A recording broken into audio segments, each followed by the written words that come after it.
Bismillahirrahmanirrahim. Assalamualaikum warahmatullahi wabarakatuh. Alhamdulillahi ala ihsanih wa syukru lahu ala taufiqihi wa amtinanih. Asyhadu an la ilaha illallah wahdahu la syarika lahu ta'ziman li sya'nih wa asyhadu anna Muhammadan abduhu wa rasuluhu ad-da'i ila ridwanih. Allahumma salli alaihi wa ala alihi wa ashabihi wa ikhwanih. Para ibu-ibu yang dirahmati oleh Allah Subhanahu wa taala, pada kesempatan kali ini kita akan bahas topik yang sangat penting bagi kita semua selaku wali murid, selaku orang tua, yang judulnya adalah kesolehan orang tua, ya, punya pengaruh besar terhadap kesolehan anak-anak, ya. Tentunya kesolehan anak merupakan salah satu kebahagiaan yang sangat besar yang dirasakan oleh orang tua, melebihi banyak dari kenikmatan duniawi yang lainnya. Oleh karenanya, terutama orang tua yang perhatian terhadap agama, di antara kebahagiaan yang sangat besar adalah anak-anaknya saleh, seakan-akan merupakan surga yang disegerakan. Karena kita dapati bagaimana para nabi, mereka perhatian untuk mendoakan atau berdoa kepada Allah untuk mendapatkan anak saleh. Sejak anaknya belum ada sampai ketika anaknya sudah ada. Seperti Nabi Ibrahim alaihissalam ketika harus pergi meninggalkan kampung halamannya Babil menuju negeri Syam, maka dia berdoa, Rabbi habli minas salihin. Ya Allah, anugerahkanlah aku anak yang saleh. Dia belum punya anak, dia sudah berdoa. Dan demikian juga ketika dia sudah punya anak, maka dia lebih banyak berdoa lagi. Seperti yang Allah abadikan dalam surat Ibrahim, wa idh qala Ibrahim, ya, Rabbi ja'al hadha al-balada amina wa junubni wa baniya an na'budal asnam. Ketika Ibrahim berdoa, ya Rabbku, jadikanlah negeri-negeri yang aman, ya, dan jauhkanlah aku dan anak keturunanku, ya, jauhkanlah aku dan anak keturunanku dari penyembahan terhadap berhala, dari kesyirikan. Dia mendoakan anaknya. Kemudian doa-doa selanjutnya, di antaranya dia berdoa, Rabbi ja'alni muqimas salati wa min dzurriyyati. Rabbana wa taqabbal du'a. Ya Allah, jadikanlah aku dan anak-anakku sebagai penegak salat. Dia mendoakan anak-anaknya. Demikian juga ketika Allah berfirman, Inni ja'iluka lin-nasi imama, wahai Ibrahim, ya, kata Allah, wa idz batala Ibrahim rabbuhu bikalimatin fa atammahun. Ketika Allah menguji Ibrahim dengan ujian-ujian, perintah-perintah, fa atammahun, maka Ibrahim pun menunaikan perintah-perintah tersebut, menjalankan dengan sempurna. Setelah itu Allah berkata, Inni ja'iluka lin-nasi imama. Aku akan menjadikan engkau, wahai Ibrahim, sebagai pemimpin manusia, itu sebagai qudwah, sebagai suri teladan. Maka Ibrahim berkata, qala wa min dzurriyyati. Wa min dzurriyyati. Demikian juga anak-anakku, ya Allah, jadikanlah mereka juga sebagai qudwah. Ya. Jadi dia mendoakan anaknya, ingin anaknya juga baik. Dan itu juga sebagaimana doa Nabi Zakaria, hunalika da'a Zakaria rabbahu qala rabbi habli min ladunka dzurriyyatan thayyibah. Zakaria berdoa, ya Allah, anugerahkanlah kepadaku dzurriyyah thayyibah, anak yang baik, anak yang baik. Ya. Kemudian dalam ayat yang lain Zakaria menjelaskan dia ingin punya anak supaya anaknya melanjutkan tugasnya sebagai dai, sebagai pengajar. Makanya dia berkata, sebagaimana dalam surat Maryam, dzikru rahmati rabbika abdahu Zakaria idz nada rabbahu nidaan khafiyya qala rabbi inni wahana al-'azmu minni washta'ala ar-ra'su shayba wa lam akum bi du'aika rabbi shaqiyya wa inni khiftu al-mawaliya min wara'i wa kanat imra'ati aqira fahab li min ladunka waliya yarithuni wa yarithu min ali Yaqub.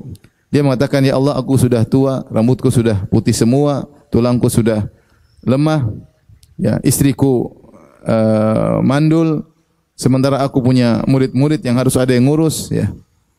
maka anugerahkanlah kepadaku anak soleh yang mewarisiku dalam berdakwah, dalam ilmu untuk mengajari masyarakat. Jadi dia berdoa ingin punya anak yang soleh. Karena apa? Anak soleh itu merupakan karunia yang sangat besar. Kalau kita punya anak soleh, seakan-akan surga yang disegerakan. Saya katakan tadi, kalau boleh saya katakan, anak soleh adalah surga yang disegerakan. Yang kalau kita suruh dia nurut, yang kalau dia sholat tidak usah kita perintah, dia jalan sendiri ke masjid. Ini luar biasa anak seperti ini.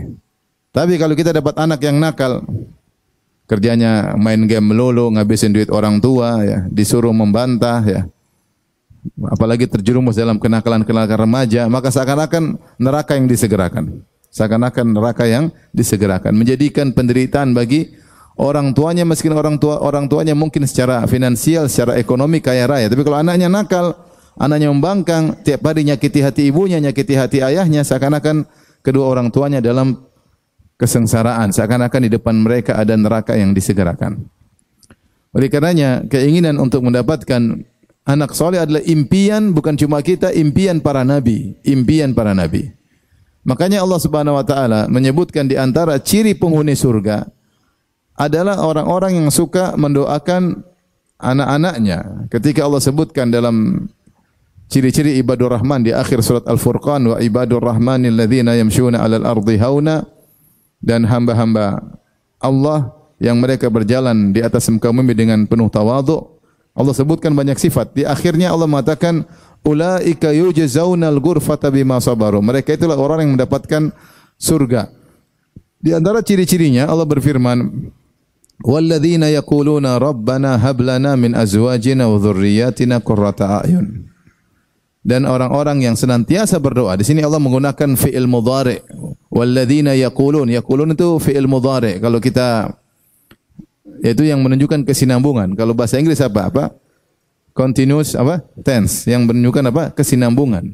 Itu orang-orang yang senantiasa berdoa kepada Allah, ya Rabb kami, anugerahkanlah bagi kami, ya, dari istri-istri kami maupun anak-anak kami yang menyejukkan pandangan kami. Berarti orang-orang penghuni surga selalu mendoakan istri, selalu mendoakan anak-anak, agar anak menjadi qurrata a'yun, yaitu penyejuk pandangan yang menjadikan kebahagiaan, yaitu anak-anak yang saleh. Maka kita bisa mengukur diri kita. Kalau kita jarang mendoakan istri dan anak-anak, kita berarti kurang saleh, ya. Ciri orang saleh adalah suka mendoakan anak-anaknya. Jadi inilah impian para anbiya, para nabi, impian kita semua agar anak kita menjadi soleh dan solehah, ya. Makanya perhatian syariat terhadap agar punya anak soleh ini luar biasa. Tentu sebab-sebab agar anak-anak soleh banyak. Sebab-sebab agar anak soleh banyak. Namun pada kesempatan kali ini saya ingin menyampaikan satu sebab saja. Bahwasanya di antara sebab anak-anak menjadi soleh adalah kedua orang tuanya juga soleh. Kedua orang tuanya juga soleh. Dan hal ini disebutkan dalam Al-Quran maupun dalam hadis-hadis Nabi SAW. Bahwasanya kesolehan dua orang tua mempengaruhi kesolehan anak-anak. Hukum asal dengan keadilan Allah Subhanahu wa taala, seharusnya seseorang kalau berbuat maksiat maka untuk dirinya, dan kalau berbuat kebaikan untuk dirinya, tidak terpengaruh kepada orang lain. Ini hukum asalnya. Seperti contohnya terkait dengan dosa, ya. Kalau dia berdosa, dia tanggung sendiri, enggak akan berefek pada orang lain. Kalau dia berbuat kebajikan, maka untuk dia sendiri, dia tidak mengambil kebajikan orang lain atau tidak berefek pada orang lain. Hukum asalnya demikian. Dengan keadilan Allah mengatakan misalnya, wala taksibu kullu nafsin illa 'alaiha wala taziru waziratu wizra ukhra. Tidaklah satu jiwa melakukan dosa kecuali kemudaratan akan menimpa dia sendiri. Kata Allah, tidaklah seorang melakukan dosa kecuali kemudaratannya akan menimpa dia sendiri. Dan seorang tidak akan menanggung dosa orang lain, ya. Tidak akan menanggung dosa orang lain. Dan ayat seperti ini banyak, ya. Allah mengatakan wala taziru waziratu wizra ukhra, ya. Dalam surat Al-Isra misalnya, man ihtada fa innama yahtadi li nafsi wa man dhalla fa innama yadhillu 'alaiha wa la taziru waziratu wizra ukhra. Siapa yang dapat hidayah maka untuk dia, siapa yang sesat maka dia sendiri yang sesat. Seorang tidak akan menanggung dosa orang lain. Demikian juga dalam surat Az-Zumar. Nah, Allah juga mengatakan kullu mri'in bima kasaba rahin. Masing-masing orang tergadai dengan amalannya sendiri. Masing-masing orang tergadai dengan amalannya sendiri. Demikian juga kalau dia melakukan amal soleh, asalnya untuk dia sendiri. Kata Allah Subhanahu wa taala dalam surat An-Najm, am lam yunabba bima fi suhufi Musa wa Ibrahim alladhi waffa alla taziru waziratu wizra ukhra wa an laysa lil insani illa ma sa'a wa anna sa'yahu sawfa yura thumma yujzahu al-jazaa al-awfa. Kata Allah Subhanahu wa taala, tidakkah dia telah dikabarkan tentang apa yang terdapat dalam suhuf Ibrahim dan suhuf Musa? Ini aturan baku bukan cuma dalam Al-Qur'an, bahkan dalam ajaran-ajaran agama sebelumnya. Sudah terdapat dalam lembaran-lembaran kitab suci Ibrahim dan juga lembaran-lembaran kitab suci Nabi Musa alaihissalam. Am lam yunabba bima fi sufi Musa wa Ibrahim alladhi wafa. Apa yang termaktub? Allah taziru waziratu wizra ukhra, seorang tidak akan menanggung dosa orang lain, wa allaysa lil insani illa ma sa'a, dan seorang tidak akan mendapatkan ganjaran kecuali akibat perbuatannya sendiri. Wa anna sa'yahu sawfa yura, dan hasil usahanya tadi akan diperlihatkan pada hari kiamat kelak. Ya. Tsumma yujzahul jazaa'al awfa, kemudian Allah akan balaskan dengan sempurna. Ini hukum asal. Tetapi ternyata di antara karunia Allah, jika seorang soleh, ternyata kesolehannya berefek pada anak-anaknya. Kesolehannya berefek pada anak-anaknya. Ini yang kenikmatan, tapi saya khawatir. Keburukan orang tua juga berefek pada anak-anaknya. Khawatir. Tapi secara umum, ya, di antara karunia Allah bahwasanya kesolehan orang tua, ya, berefek pada anak-anaknya. Nanti saya sebutkan dalil-dalilnya, ya. Meskipun ternyata orang tua tersebut tidak bertemu dengan anaknya, ya. Bahkan berefek pada cucunya, padahal dia tidak bertemu dengan apa? Cucunya. Tentu di antara sebab anak-anak soleh orang tua ngajar. Ini sebab lain. Kita bicara sebab sekedar soleh saja. Taruhlah si ayah tidak ngajar anaknya, Taruhlah sang ayah tidak ketemu anaknya sama sekali, tidak pernah memberi pengajaran. Maka ternyata kalau ayahnya soleh, anaknya juga bisa dijadikan soleh oleh Allah. Tanpa ada sebab langsung pertemuan pengajaran, enggak ada. Apalagi kalau ditambah dengan ngajar, dengan dibimbing, dengan ditarbiyah. Ini kita bicara sebab, satu sebab yang dia merupakan sebab tersendiri. Bahwasanya kesolehan orang tua secara zatnya bisa menjadikan anak-anak apa? Soleh. Adapun dalil akan hal ini, ya, di antaranya yang sering disebut oleh para ulama adalah tentang kisah Nabi Khadir, ya, ketika dia berjalan dengan Nabi Musa yang Allah abadikan dalam surat Al-Kahfi, fantalaqa hatta idza ataya ahla qaryatin istat'ama ahlaha fa'abau ayyudayyifuhuma fawajada fiha jidaran yuridu an yanqadha fa'aqamah qala law syi'ta lattakhadhta alaihi ajra. Berjalanlah Nabi Musa dan Nabi Khadir ke sebuah kampung, kemudian mereka berdua minta untuk dijamu karena mereka punya hak untuk dijamu, haqqud dhiyafah, kami tamu minta dijamu. Fa'abau ayyudayyifuhuma, ternyata seluruh penduduk kampung tersebut tidak mau menjamu Nabi Musa dan Nabi Khadir. Ini penduduk kampung kurang ajar. Ini yang minta dijamu bukan ustadz, nabi. Dua orang nabi, ya. Dua orang nabi. Disebutkan oleh sebagian ahli tafsir, di antaranya kalau tidak salah Al-Alusi, menunjukkan bahwasanya mereka berdua mengetuk pintu satu-satu orang rumah tersebut minta dijamu. Namun seluruh penghuni kampung tersebut tidak ada yang mau menjamu Nabi Musa dan Nabi Khadir. Akhirnya mereka pergi. Mereka tidak marah-marah, ya. Ya, begitulah terkadang tidak dihormati oleh orang. Ketika mereka keluar, tiba-tiba Fawajada fiha jidaran yuridu ayyan qadda. Tiba-tiba mereka melihat ada suatu dinding yang akan rubuh. Dinding dari penduduk kampung tersebut. Fa aqamah, maka dinding ini diluruskan oleh Nabi Khadir. Tidak jadi roboh. Musa heran. Musa mengatakan, qala law syi'ta lattakhadhta 'alai ajra. Kau melakukan perbaikan, perbaiki rumah orang. Kalau kau mau minta upah dari mereka. Oh, mereka tidak mau kasih kita jamuan, tidak memberikan kita makanan, kita kerja, kita minta upah. Situ kemudian Nabi Khadir menjelaskan sebabnya kenapa dia luruskan dinding tersebut yang mau jatuh. Ternyata di bawah dinding tersebut ada harta milik anak yatim.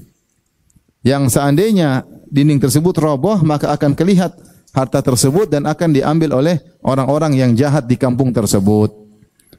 Maka Allah berfirman menceritakan perkataan Nabi Khadir kepada Nabi Musa, "Wa ammal jidaru fakana li gulamaini yatimaini fil madinati wa kana tahtahu kanzul lahumā wa kana abuhuma shalihan fa arada rabbuka ay yablugha ashuddahuma wa yastakhrija kanzahuma rahmatan min rabbik." Kata Nabi Khadir, sesungguhnya dinding tersebut adalah milik dua anak yatim yang tinggal di kota itu. Itu kota orang-orang bejat. Di tengah-tengah orang bejat tersebut ada dua anak yatim yang yatim berarti belum balik, masih kecil-kecil. Wa kana tahtahu kanzul lahum, ternyata di bawah dinding tersebut ada harta mereka.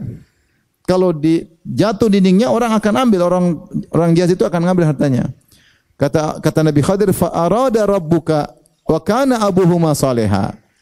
Dan bapak dari dua anak yatim ini adalah bapak yang saleh, tapi sudah enggak ada. Kemudian mereka berdua anak yatim. Jadi bapaknya tidak sempat ngajarin kedua anak ini karena sudah meninggal. Tidaklah dikatakan anak yatim kecuali bapaknya meninggal sementara dia belum balik. Itu namanya definisi yatim. Yatim itu apa? Anak yang meninggal, anak yang bapaknya meninggal sementara dia belum balik. Para ulama khilaf tentang yang dimaksud dengan bapak mereka berdua.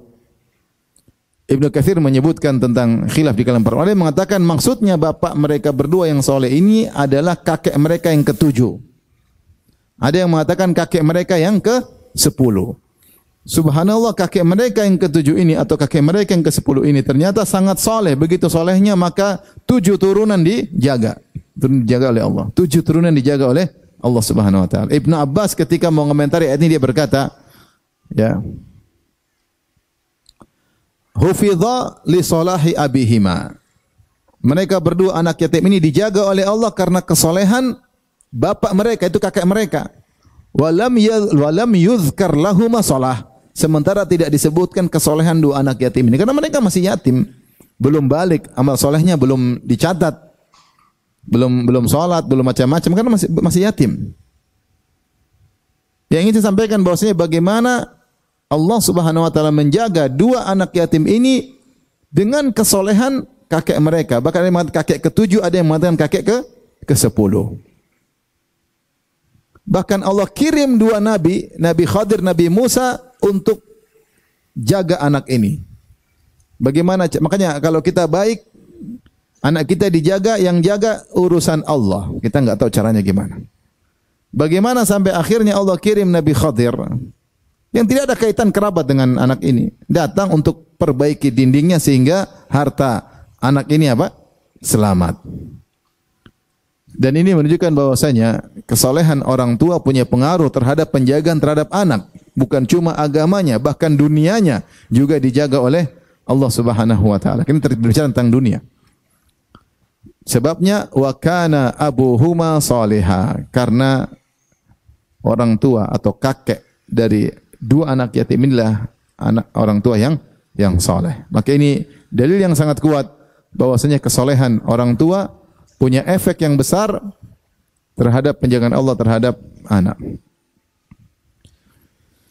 Di antara dalil juga bahwasanya kesolehan orang tua punya efek terhadap anak-anak. Allah berfirman, "Inna Allah astafa Adam wa Nuhan wa ala Ibrahim wa ala Imran 'alal 'alamin dzurriyyatan ba'dhuha min ba'd. Wallahu samii'un 'alim." Dalam surat Ali Imran. Kata Allah, sungguhnya Allah telah memilih Adam dan Nuh dan keluarga Ibrahim dan keluarga Ali Imran. Allah pilih keluarga Ibrahim, keluarga Ali Imran. Keluarga Imran. Kemudian Allah berkata, dzurriyyatan ba'dhuha min ba'd, yaitu keturunan satu dari yang lainnya. Sebagian ahli tafsir di antaranya Syekh As-Sa'di mengatakan yaitu di antara bainahum tanasub ya wa tasyabuh fil akhlaq wad din, ya, bahwasanya namanya keturunan itu dengan orang tuanya ada kemiripan dalam kesolehan dan akhlak. Ada kemiripan dan ada kesamaan, keterkaitan terkait dengan agama dan akhlak. Makanya Allah puji Ali Imran, Allah puji Ali Ibrahim. Ibrahim alaihissalam, lihat bagaimana dari dua istrinya, satu Ishak, satu Ismail. Ishak punya anak Yakub, Yakub punya anak Yusuf. Maksudnya ada keterkaitan. Ya. Keluarga yang diberkahi. Ali Imran juga demikian. Keluarga yang dekat-dekatnya semua berkah. Makanya dalam surat Ali Imran disebutkan tentang Imran, tentang anaknya Maryam. Maryam punya anak lagi, Isa alaihissalam. Kemudian ada kerabat lagi dengan Zakaria, dengan Yahya. Muter keluarga baik-baik semua. Dzurriyyatan ba'dhuha min ba'd. Bahwasanya keturunan ada keterkaitan dengan moyang-moyangnya. Maka ini juga dalil bahwasanya kesolehan orang tua punya pengaruh terhadap kesolehan anak keturunan. Punya pengaruh terhadap kesolehan anak keturunan, ya. Maka jika seorang soleh secara dirinya dia soleh, ya, maka secara zatnya bisa membantu anaknya soleh, meskipun dia tidak didik. Kalau didik itu sebab yang lain, dia didik, dia arahkan, itu sebab yang lain. Kita nggak bicara itu, nanti akan kita bicara belakangan. Saya ingin mengatakan, kamu soleh sendiri saja itu sudah bikin anak menjadi soleh. Sebab utama. Ini diantara dalil dari Al-Quranul Karim. Sebagian ulama juga menyebutkan di antara dalil dalam surat An-Nahl, Allah mengatakan, man amila salihan min dzakarin aw untha wa huwa mu'min falanuhyiyannahu hayatan thayyibah. Barang siapa yang beramal saleh, laki-laki maupun perempuan, dan dia dalam kondisi beriman, falanuhyiyannahu hayatan thayyibah, kami akan berikan dia kehidupan yang bahagia, kehidupan yang bahagia. Kata sebagian ulama, kehidupan yang bahagia mengkonsekuensikan anaknya soleh juga. Karena enggak namanya, kalau anak tidak soleh susah orang untuk apa? Bahagia. Kecuali ujian, ya, kecuali ujian. Hukum asal orang-orang yang beriman dan beramal soleh, dalam kondisi beramal soleh dan usia beriman, laki maupun perempuan, ayah atau ibu, falanuhyiyannahu hayatan thayyibah, kami akan berikan dia kehidupan yang bahagia. Dan di antara konsekuensi kehidupan bahagia punya anak yang soleh. Apatah artinya harta yang banyak, popularitas, ketenaran, ternyata anak nakal luar biasa. Semua anak nakal, semua anak narkoba, waliyadzubillah. Jabatan, ketenaran, popularitas, duit, ya, harta benda, raja, presiden, semua percuma kalau ternyata anak amburadul. Tidak ada kebahagiaan. Saya sering cerita, saya ketemu dengan orang kafir. Kebetulan saya naik pesawat sama dia ke suatu kota. Ngobrol lah, kita ngobrol. Dia mungkin lihat saya baju ustadz, ya, saya ngobrol. Saya ngobrol perkara duniawi. Saya bilang, Pak, apa yang Bapak dalam hidup ini yang Bapak sesalkan? Entah saya ngomong, intinya sampai ke situ. Dia bilang, yang saya sesalkan sekarang penderitaan yang saya alami. Anak-anak saya biayai mereka semau mereka, mau sekolah di mana, perluan apa saya kasih. Setelah mereka berada, mereka sekarang lupain saya. Subhanallah.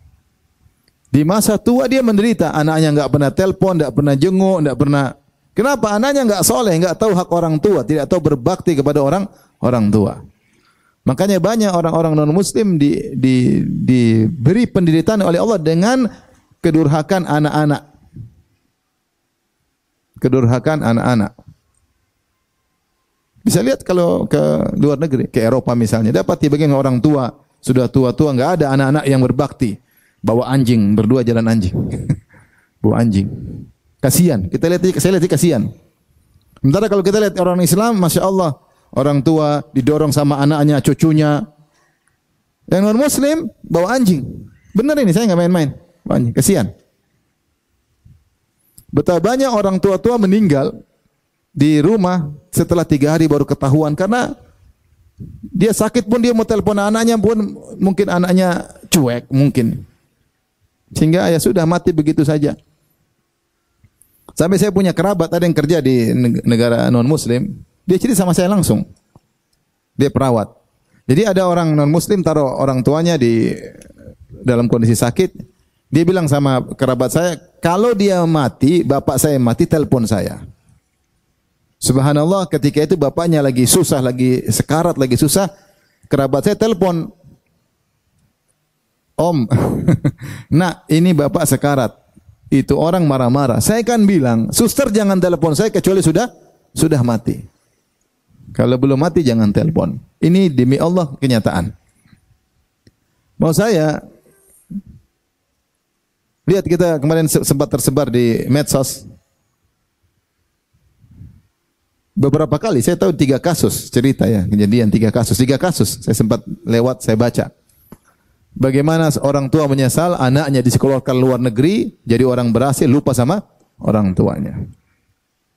Sampai sebagian tulis surat tentang bagaimana penyesalan ya. Menyekolahkan anaknya luar negeri tapi tidak tahu berbakti kepada orang tua. Maksud saya kalau anak itu tidak saleh itu penderitaan bagi orang tua. Penderitaan bagi orang tua. Kalau kita sudah tua, anak kita enggak saleh, kita menderita. Apalagi kalau kita sudah tua terpuruk, susah. Ini yang kita orang tua kaya saja, anaknya durhaka, dia menderita. Padahal dia kaya raya, mau beli apa aja bisa. Itu pun dia merasa menderita. Karena anak yang tidak berbakti ke penderitaan. Bagaimana kalau orang tuanya udah miskin, terus anaknya cuekin, dia mau minta-minta malu. Penderitaan luar biasa. Makanya sebagian ulama ketika menafsirkan firman Allah, "Man amila salihan min dzakarin aw untha wa huwa mu'min faluhyahya hayatan thayyibah." Siapa yang beramal soleh laki-laki maupun perempuan dalam kondisi beriman, kami akan berikan dia kehidupan yang nyaman. Konsekuensinya kehidupan bahagia adalah memiliki keturunan yang soleh dan soleha. Syaratnya beriman dan beramal soleh. Syaratnya beriman dan beramal soleh. Ini semua dalil, saya sebutkan 3 ayat, menunjukkan bahwasanya kesolehan orang tua secara zatnya punya pengaruh terhadap kesolehan anak-anak. Adapun dari Al-Qur'anul Karim, dari hadis Nabi sallallahu alaihi wasallam, para ulama berdalil dengan sabda Nabi sallallahu alaihi wasallam, wasiat Nabi kepada Ibnu Abbas radhiyallahu taala anhuma. Nabi berkata, "Ihfadzillaha yahfadzka." Jagalah Allah, maka niscaya Allah akan menjagamu. Jagalah Allah maksudnya yaitu jagalah perintah-perintah Allah kau kerjakan, dan jagalah larangan-larangan Allah, jangan sampai kau langgar. Itu maksudnya jagalah Allah. Ihfadzillah maksudnya jagalah perintah-perintah Allah untuk kau kerjakan, dan jagalah larangan-larangan Allah, jangan sampai kau langgar. Niscaya apa balasannya? Yahfadzka, Allah akan jaga engkau. Kata para ulama, Allah akan jaga engkau yaitu jaga agamamu, jaga hartamu, jaga duniamu, di antara jaga istri anakmu. Allah jaga anak dan istrimu. Oleh karenanya, hal ini dipraktekkan oleh sebagian salaf, diriwayatkan dari Ibnu al-Musayyab rahimahullahu taala, dia berkata, "Inni la azidu fi salati." Sungguhnya aku tambah salatku, semakin banyak salatku, ya.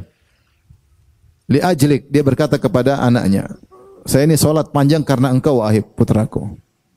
Raja'an an uhfadza fika. Aku berharap Allah menjagaku dengan menjagamu. Allah menjagaku yang konsekuensinya menjagamu pula. Karena di antara bentuk Allah menjagaku adalah menjaga anakku. Jadi dia sengaja banyak salat supaya Allah jaga anaknya. Dia sengaja banyak salat agar Allah menjaga anaknya. Oleh karenanya tidak mengapa kalau kita semangat beramal soleh sambil kita merenungkan di antara maslahat duniawi dan juga sebenarnya maslahat ukhrawi. Karena kalau anak soleh kan kita yang juga diuntungkan, yang doain juga kita, dia. Kalau dia beramal soleh, pahalanya juga bisa ngalir sama kita kalau kita yang ngajarin.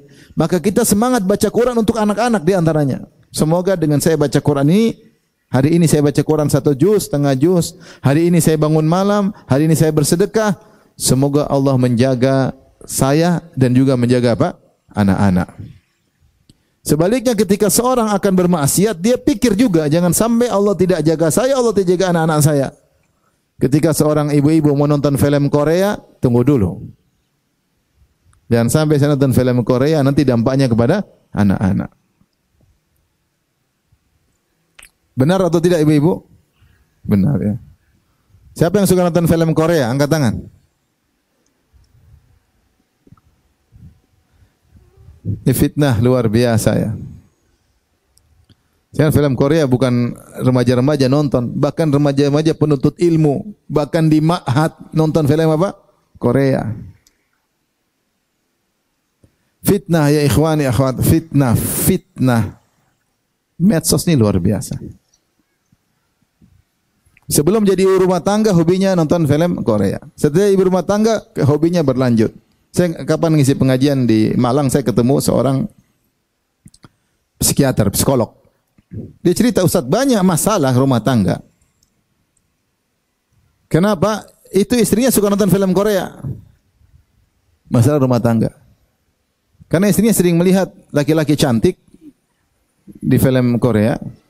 Setelah lihat putih, menarik, terus lihat suaminya seperti donat gosong.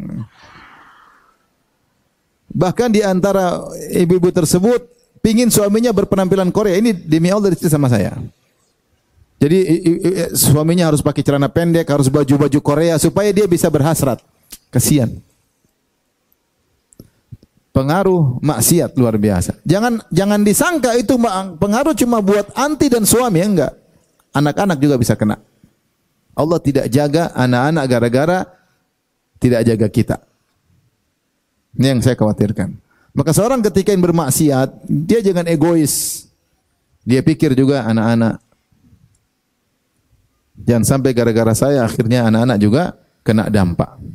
Sebagian perkataan salaf dia mengatakan, sungguh saya melihat athar dampak maksiatku pada istriku, pada pembantuku dan pada tungganganku. Saya lihat dampak maksiat yang saya lakukan. Hanya gara hobi maksiat akhirnya pengaruh rus agama, kehidupan rumah tangga tidak nyaman, kemudian juga pengaruh kepada anak-anak wal iyadzubillah. Jadi hadis Nabi raja'an ihfazillaha yahfazka, jagalah Allah niscaya Allah akan menjagamu. Ini di antara dalil yang menunjukkan bahwasanya jika seorang menjaga Allah dengan menjaga perintah-perintah Allah dia kerjakan dan menjauhi larangan Allah, maka kesolehan itu menyebabkan Allah akan menjaga anaknya. Jadi kita termotivasi beramal soleh, kita sedekah, kita ini salat malam, kita baca Quran, kita ikhlas agar anak kita dijaga. Dan Allah menyuruh kita atau Nabi menyuruh kita untuk, atau syariat menyuruh kita untuk punya anak soleh luar biasa, terlalu banyak dalilnya ya.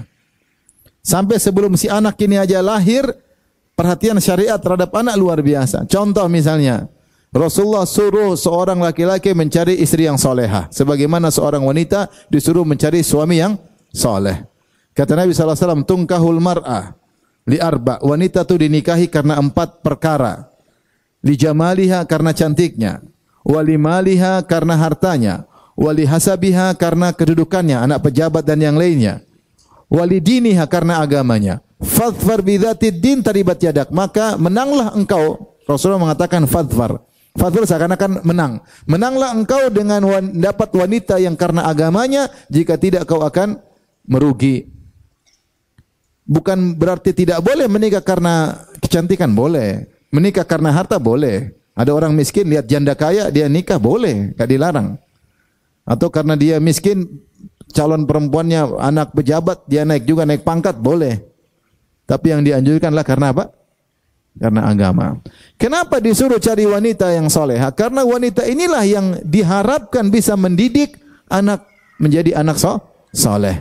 Percuma wanita cantik jelita tapi kerja main HP melulu. Punya grup WhatsApp 30. Grup kecantikan. Grup senam. Grup diet. Tapi dia tetap gemuk dan Itu grup buat apa? Sibuk ting tang ding dung ting tang ding dung. Anaknya kasihan nggak diurus. Gimana wanita soleh bukan begitu? Sampai Rasulullah suruh cari wanita soleha buat apa? Di antaranya supaya kau bahagia dan dia bisa ngurus anakmu nanti. Makanya di perkataan sebagian ulama, di antara hak anak sebelum dia ada di alam semesta adalah bapaknya milih istri soleha. Itu hak anak. Kalau ternyata bapaknya asal kawin, dia zolimi si anak. Dia yang zolimi si sang anak. Datangkan istri tidak tahu ngurus anak. Siapa yang dizolimi? Sang anak. Maka hak seorang anak sebelum dia muncul di alam semesta, bapaknya harus milih istri yang soleha. Ustaz sudah terlanjur, ya sudahlah terlanjur. Istrinya diperbaiki biar lebih soleha. Sebaliknya juga seorang wanita hendaknya cari suami yang soleh. Ini sebelum lahir anaknya sudah diatur oleh syariat. Allah mengatakan, "Idza ja'akum man tardawna dinahu wa khulaqahu fazawwijuhu. Illam taf'alu takun fitnatun wa fasadun arid."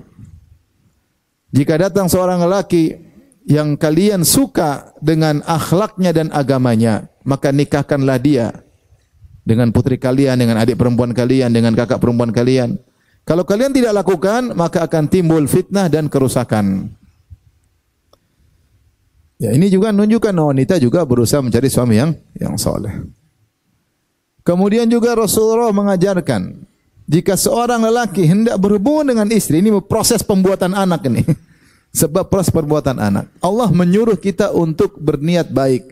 Allah mengatakan dalam surat Al-Baqarah, "Nisa'ukum harthul lakum fa'tu harthakum anna syi'tum wa qaddimu li anfusikum wattaqullaha wa'lamu annakum mulaqu."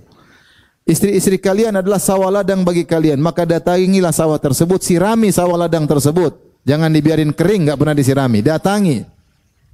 Tetapi Allah berkata setelah itu, "Anna syi'tum," yaitu kapan saja kau datangi, caranya bagaimana terserah. Setelah itu Allah berfirman, "Wa qaddimu li anfusikum," maka persembahkanlah ke amal soleh pahala bagi kalian. Taib, para ahli tafsir membahas bagaimana cara mempersembahkan pahala buat kita ketika berhubungan dengan istri.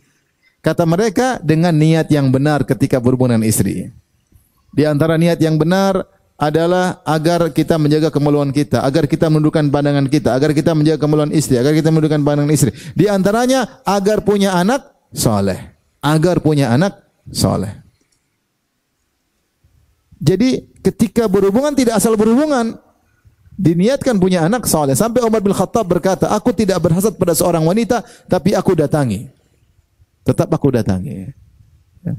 Di antaranya supaya punya anak soleh. Rasulullah mengajarkan juga kalau ingin berhubungan dengan seorang istri, maka berdoa, maka berdoa ya. Bismillah, Allahumma janibna syaitan wa janibi syaitana ma razaqtana.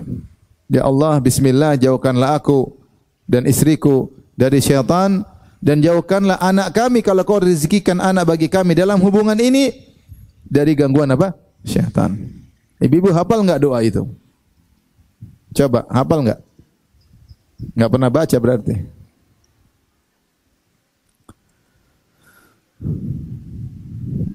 Apa doanya ibu? Allahumma Rabbana lakasumtu.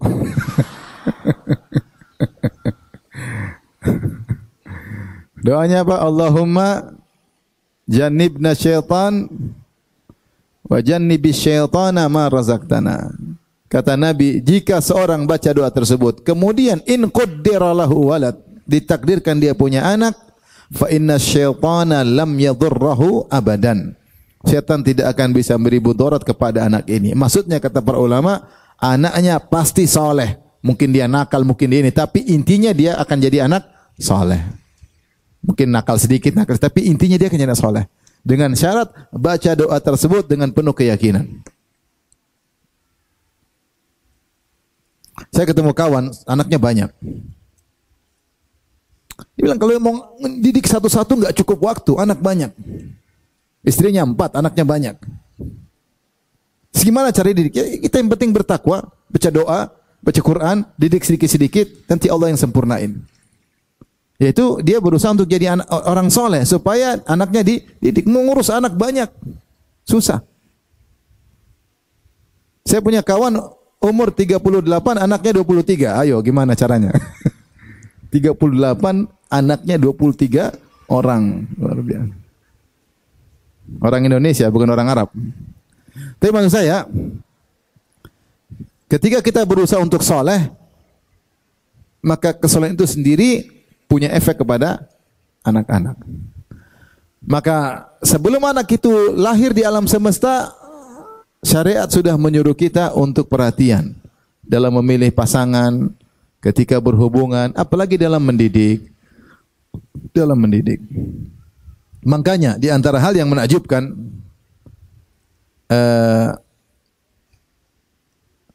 ibu-ibu tahu Al-Imam Al-Bukhari rahimahullahu taala. Al-Imam Al-Bukhari rahimahullahu taala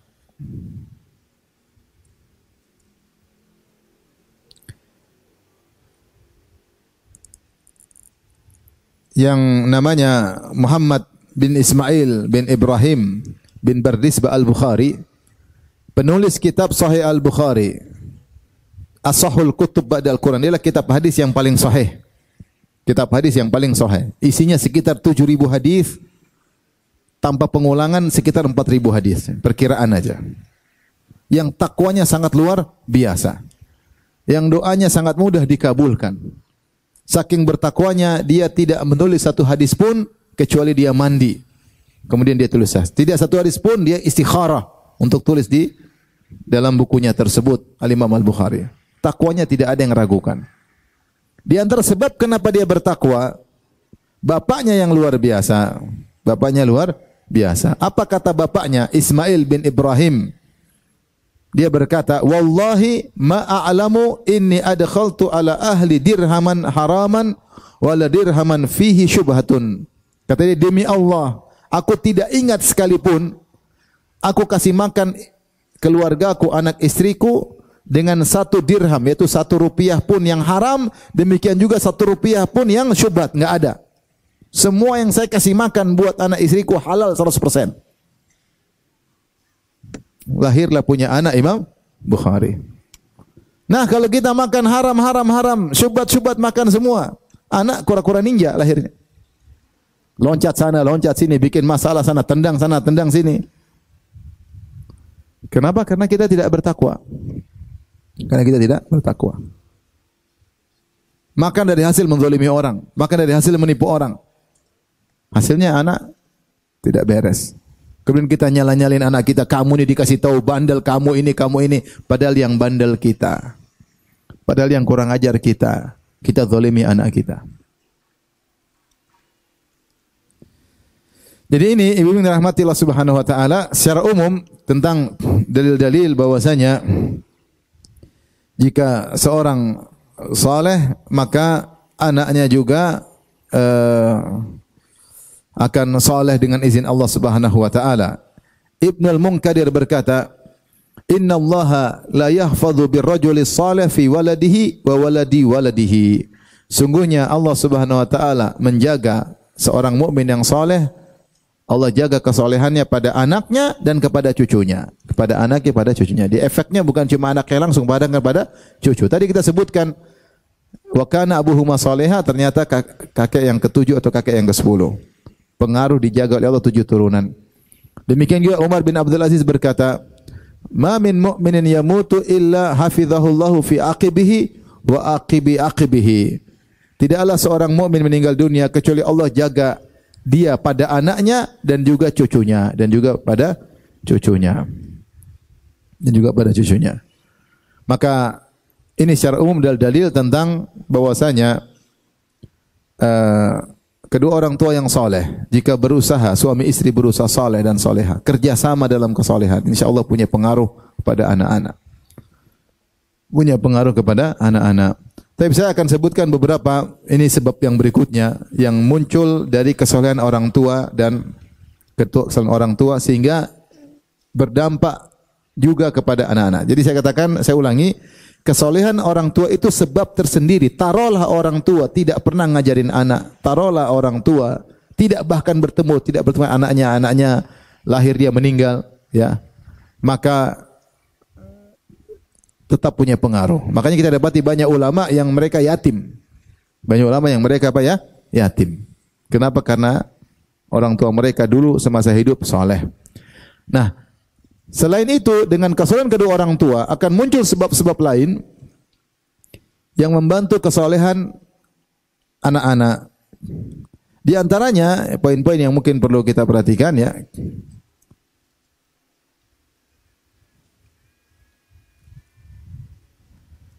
Maka orang tua yang soleh dan soleha akan selalu mengawasi anak-anaknya. Kapan anaknya terlihat mulai ada pelanggaran, maka mereka tegur dengan cara yang halus. Karena tidak ada yang maksum. Kita orang tua tidak maksum, kita juga bisa melakukan kesalahan, anak-anak pun demikian. Konsekuensi ayah dan ibu yang soleh tidak akan biarkan anaknya nakal melulu. Dia akan datang, dia akan panggil anaknya, dia peluk anaknya, dia nasihati. Karena mereka berdua peduli dengan anaknya.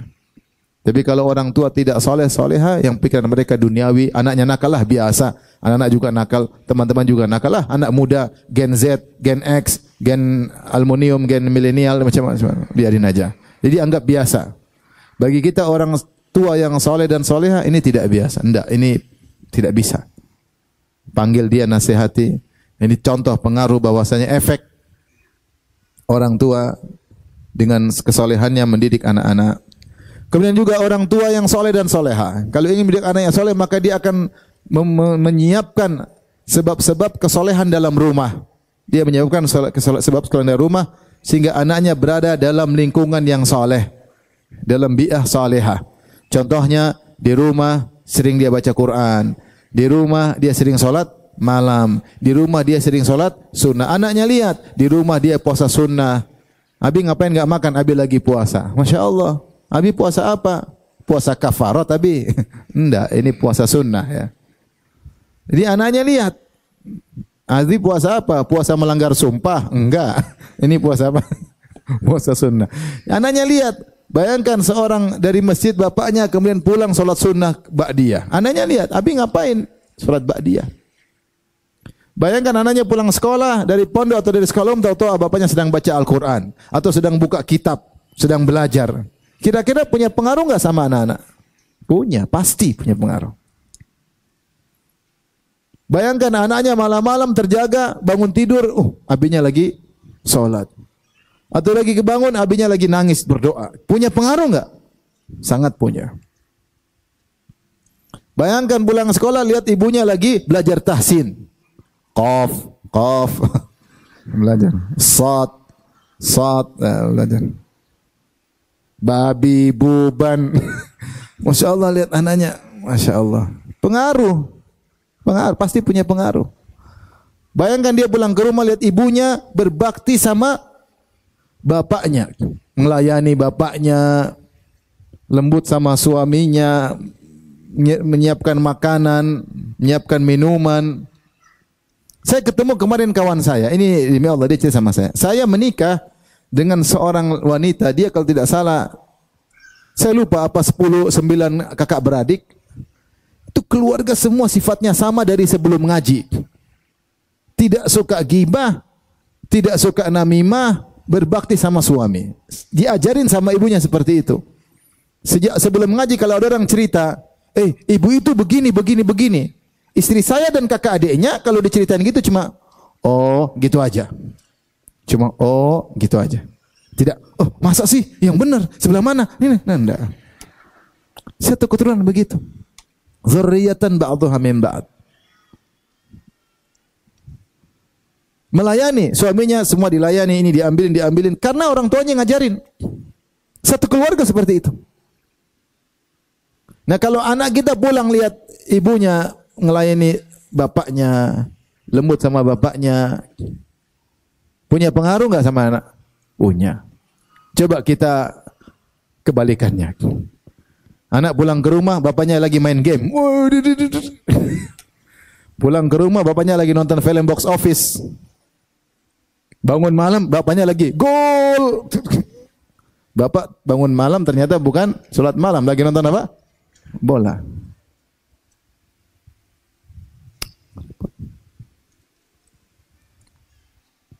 Pulang lihat ibunya lagi bentak-bentak bapaknya. Pulang lihat di rumah bapaknya goreng nasi sendiri. Ibunya dilaini sama bapaknya nasi goreng. Astagfirullah. Lihat ibunya duniawi banget, soal duniawi. Pengaruh sama anak, pasti punya pengaruh. Maka kita kalau orang tua, maksudnya orang tua kalau soleh soleha, dia akan menyiapkan sarana dan prasarana untuk soleh di rumah. Di rumah. Tidak ada musik-musikan di rumah, nggak ada. Nggak ada dangdutan, musik reggae, musik jazz, metal, nggak ada. Al-Quran murattal adanya. Teman-teman yang datang harus baik-baik berpakaian islami. Di depan anak-anak bagaimana dia melayani suami, bagaimana kalau orang tuanya datang dia berbakti kepada orang tuanya. Dia lihat neneknya, oh bapak saya sama nenek luar biasa. Ibu saya sama kakek luar biasa. Dilihat sama anaknya, punya pengaruh, pasti punya pengaruh.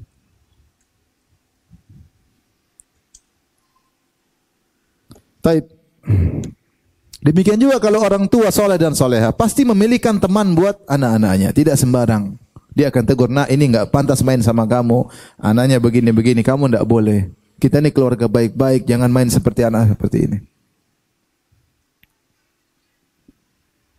Saya pernah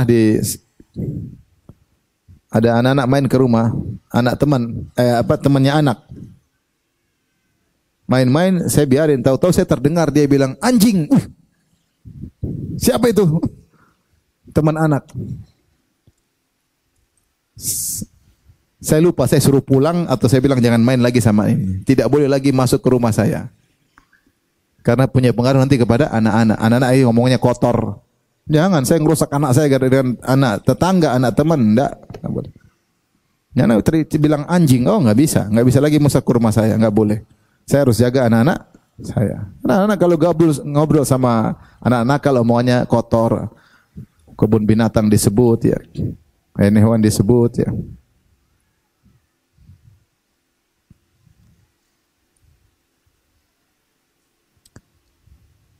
Taib, ini mungkin Bapak dan Ibu yang dirahmati Allah Subhanahu wa taala, apa yang saya sampaikan ya. Bahwasanya kalau orang tua soleh dan solehah, insyaallah punya pengaruh kepada anak-anaknya. Kalau dalam pepatah kita, buah jatuh tidak jauh dari apa? Pohon ya. Oleh karenanya ketika Maryam dituduh berzina oleh kaumnya, padahal bapak ibunya soleh, bapaknya Imran seorang alim ulama dan ibunya wanita soleha, ya. Kemudian Imran Maryam hamil tanpa suami. Maka mereka tuduh Maryam berzina. Maka mereka berkata, ya ukhta Haruna, ma kana abuka mra'a sau'in wa ma kanat ummuki baghiyya. Wahai Maryam, kenapa kau bisa berzina? Padahal bapakmu orang soleh dan ibumu tidak pernah berzina. Jadi mereka heran, kok bisa buah jatuh jauh dari pohonnya? Ini pohonnya ini bapaknya ulama, ibunya wanita soleh, kok anaknya pezina? Padahal Maryam tidak berzina. Jadi memang benar karena bapaknya soleh dan ibunya soleha, Maryam juga wanita sangat apa? Soleha. Dan anaknya pun sangat soleh. Siapa? Nabi Isa alaihissalam. Dzurriyyatan ba'dhuha min ba'd. Ini kaidah secara umum. Namun terkadang Allah menyelisihi kaidah karena ada maslahat di balik itu. Ujian. Bisa jadi orang tua soleh, anaknya nakal. Bisa terjadi. Dia punya anak sekian, satu nakalnya luar biasa. Contohnya Nabi Nuh alaihissalam. Ujian bagi Nabi Nuh. Kata para ulama, buat apa? Untuk menunjukkan bahwasanya hidayah di tangan Allah. Meskipun seorang sudah berusaha, tapi kalau menghendaki, dia nakal, dia kafir, hidayah di tangan Allah Subhanahu wa taala. Bahkan sebaliknya, hidayah di tangan Allah. Bisa jadi orang tua nakal, anak soleh. Mungkin. Keluar kaedah. Keluar dari kaedah yang berlaku. Contohnya Ibrahim, bapaknya Azar, kafir, anaknya solehnya luar biasa. Tetapi secara umum kaedah berlaku. Kaedah berlaku. Sama seperti firman Allah Subhanahu wa taala, "Al-khabithatu lil-khabithin wal-khabithuna lil-khabithat wat-thayyibatu lit-thayyibin wat-thayyibuna lit-thayyibat." Wanita buruk-buruk untuk lelaki buruk-buruk, laki buruk-buruk untuk wanita buruk-buruk, wanita baik-baik untuk laki-laki baik, laki baik-baik untuk perempuan baik. Ini kaidah umum, terkadang keluar. Ternyata Asia punya suami siapa? Fir'aun. Ternyata Nabi Nuh punya istri kafirah, Nabi Lut punya istri kafirah. Ini keluar kaidah ujian namanya, ujian kehidupan. Tapi secara umum kita berusaha, kalau kita soleh dan soleha tidak ada kata terlambat. Insya Allah berdampak pada anak-anak. Kalau anak nakal, coba kita istighfar banyak-banyak. Anak-anak nakal nih, kok nakal? Coba kita perbaiki diri. Puasa sunnah, solat malam, jaga mulut, tidak gibah, kurangi duniawi, pikiran selalu akhirat sambil berdoa. Mudah-mudahan anak bisa berubah. Tapi demikian saja kajian kita. Kurang lebih saya mohon maaf. Subhanakallah bihamdik. Asyhadu an la ilaha illa anta astaghfiruka wa atubu ilaik. Assalamualaikum warahmatullahi wabarakatuh.